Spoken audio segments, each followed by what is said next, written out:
Bapak Ibu yang sekarang ada di tangan Bapak Ibu dicek lagi kesepakatan belajar atau kesepakatan kelas mungkin?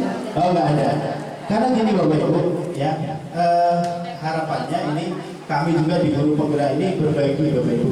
Apa yang sudah kami lakukan kami bagikan ke sekolah kami terutama, kemudian ke KKG, kemudian ke komunitas-komunitas lain. Di guru penggerak itu kesepakatan utama, kesepakatan kelas, kalau sekarang namanya keyakinan kelas, itu jadi poin sangat penting Bapak Ibu ya. Mengingatkan aja, apa sih kesepakatan kelas? Kesepakatan dengan siswa.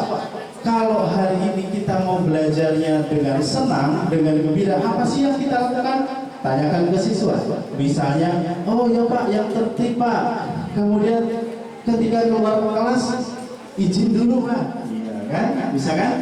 Kemudian kalau ada tugas diselesaikan. Kemudian kalau hal-hal yang bahasa kalau anak SD ya, yang mudah-mudah dipahami saja, itu silakan Bapak Ibu rangkai.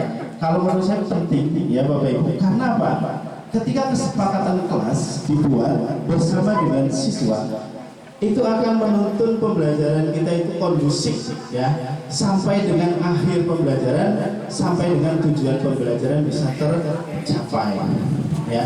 Harapannya kesepakatan kelas jika ada diingatkan, sudah dibuat misalnya diingatkan, jika belum Ibu buat aja, yuk kita sepakat belajar hari ini yang bisa kita sepakati sebelum kita mulai belajar apa saja. Nah, 1, 2, 3, nggak usah banyak-banyak ya. Tapi itu harapannya seperti itu. Tapi kalau nyamannya Bapak Ibu ketika Pak biasanya nggak ada di sekolah, nanti malah bingung. Ya sudah. Artinya Bapak Ibu itu adalah tambahan, tapi ini menurut saya sangat penting karena nanti manfaatnya Bapak Ibu ketika anak sedang ribut, anak sedang melakukan kesalahan, tinggal diingatkan. Ingat ya anak-anak, kesepakatan kita 1, 2, 3. Kalau ada yang melanggar dan sebagainya, tidak dihukum ya, diingatkan ya. Karena hukuman sudah tidak boleh lagi Bapak Ibu ya. Kalau kemarin masih ada yang sanksi hukum, guru penggerak nggak boleh lagi Bapak Ibu. Kita mengajar dengan menghukum anak nggak boleh. Kita inginnya menyadarkan diri anak ya, supaya belajar itu dengan sesuai dengan kemauannya ya. Saya bergeser sedikit, mohon izin. Kemudian Bapak Ibu, di kegiatan inti Bapak Ibu saya yakin sudah punya strategi pembelajaran semua. Sudah punya ya? Sudah Bapak Ibu ya? Ya. Bapak Ibu di pembelajaran dalam pendidikan guru penggerak itu poinnya 1, berpusat pada murid ya. Ketika berpusat pada murid, maka buatlah langkah-langkah pembelajaran yang murid itu aktif di dalamnya ya, aktif di dalamnya. Ceramah sudah enggak lagi Bapak Ibu ya. Jangan sampai Bapak Ibu mengajarnya ceramah, menyampaikan materi. Harapannya jangan seperti itu ya. Kalau ada alat peraga silahkan dikeluarkan alat peraganya. Kalau ada video, nah nanti Bapak Ibu misalnya saya sedang simulasi di sini, LCD-nya diarahkan. Kalau memang mau ditampilkan Bapak Ibu ya, diarahkan kamera, posisikan 70% badan kita ini terlihat Bapak Ibu ya.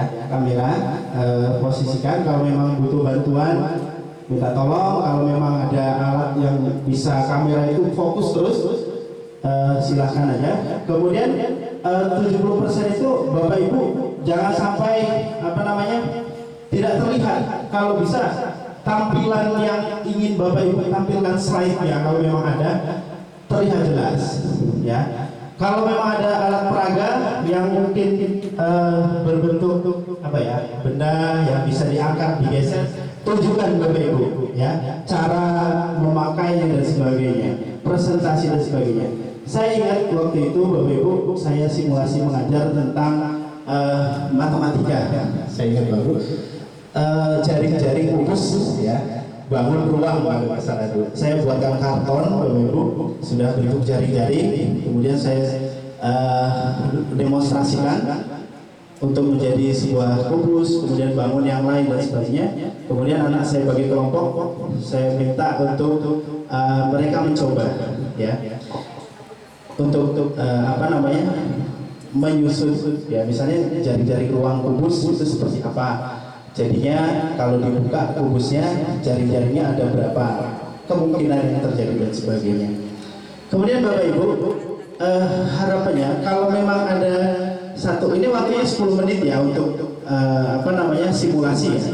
Kalau Bapak Ibu Pak, misalnya ada slide-nya ada, kemudian alat peraganya ada, silakan. Kalau memang mungkin waktunya dua-duanya dipakai boleh ya. Artinya Bapak Ibu sesuaikan waktu, latihan dulu, latihan dikasih apa namanya, timer ya, 10 menit Bapak Ibu mulai dari awal, dari apa namanya, Bapak Ibu pembukaan, kemudian tadi yang awal tadi sampai dengan alat peraga dan sebagainya. Nah kemudian di bagian akhir Bapak Ibu, oh ya satu lagi, boleh nggak kalau ada LKPD atau semacam bahan ajar dibagikan, boleh. Jadi seolah-olah Bapak Ibu membagikan ya, walaupun di depan kita nggak ada siapa-siapa, tapi seolah-olah nanti kelompok ini silakan, kelompok ini silakan, kelompok ini silakan. Jadi ada semacam aktivitas Bapak Ibu menuntun anak itu supaya anak itu bisa aktif ya di dalam kelompoknya. Kemudian jangan lupa Bapak Ibu di setiap sesi, misalnya satu tema, ada yang perlu ditanyakan, gitu kan? Atau hal-hal yang semacam umpan balik ya, supaya anak itu mana yang belum paham perlu ditanyakan dan sebagainya. Itu seperti kita ngajar Bapak Ibu ya, walaupun di depan kita tidak ada siapa-siapa ya. Nah kemudian Bapak Ibu yang rangkaian kegiatan inti misalnya sudah, kemudian silakan di kegiatan akhir itu boleh kesimpulan, ditambahkan juga refleksi Bapak Ibu ya. Refleksi hasil pembelajaran kita hari ini apa saja sih yang sudah kita dapatkan ya. Kemudian setelah itu berikan penguatan ya. Penguatan juga ini penting Bapak Ibu untuk silakan disusun kalimatnya ya, untuk yang sudah memahami terus ditingkatkan pemahamannya misalnya. Kemudian sampaikan juga terkait dengan pembelajaran yang akan dilaksanakan pada pertemuan selanjutnya ya. Kan singkat ya Bapak Ibu ya. Ya untuk pertemuan selanjutnya silahkan anak-anak siapkan misalnya karton atau apa, kita akan belajar membuat jari-jari kubus misalnya, seperti itu Bapak Ibu ya. Nah jadi urutan dari awal itu sistematikanya ya di RPP Bapak Ibu kan ada pendahuluan, inti, penutup. Ini kalau bisa dilaksanakan semua ya. Iya betul, dilaksanakan semua 10 menit ya. Dan terakhir Bapak Ibu, seingat saya waktu itu, karena memang sudah lama saya ikut tesnya ya 2020, ditanya kita Bapak Ibu, tadi tentang apa ya topiknya. Setelah selesai wawancara, saya ditanya waktu itu, apa namanya, selesai simulasi. Terima kasih. Jadi ini Bapak Ibu, simulasi dengan wawancara waktunya bareng ya. Simulasi dulu, nanti dijadwal lagi wawancara. Selesai simulasi, ditanya Bapak Ibu, tadi pembelajarannya tentang apa? Ditanya 3 kali lagi. Terus metodenya apa? Gitu ya. Kemudian ada pertanyaan apa lagi ya? Ada 3 kalau nggak salah. Kelebihan dan kekurangan dari metode pembelajaran. Iya. Oh, jadi saya lupa ya Bu ya. Ya baik. Itu Bapak Ibu skenario simulasi yang Bapak Ibu mulai hari ini mungkin siapkan supaya Bapak Ibu ketika mendapatkan jadwal simulasi nantinya Bapak Ibu sudah siap ya. Sampai di sini ada yang mau disampaikan Bapak Ibu dari belakang, teman? Silakan. Nanti Bapak Ibu PP yang lain dibantu.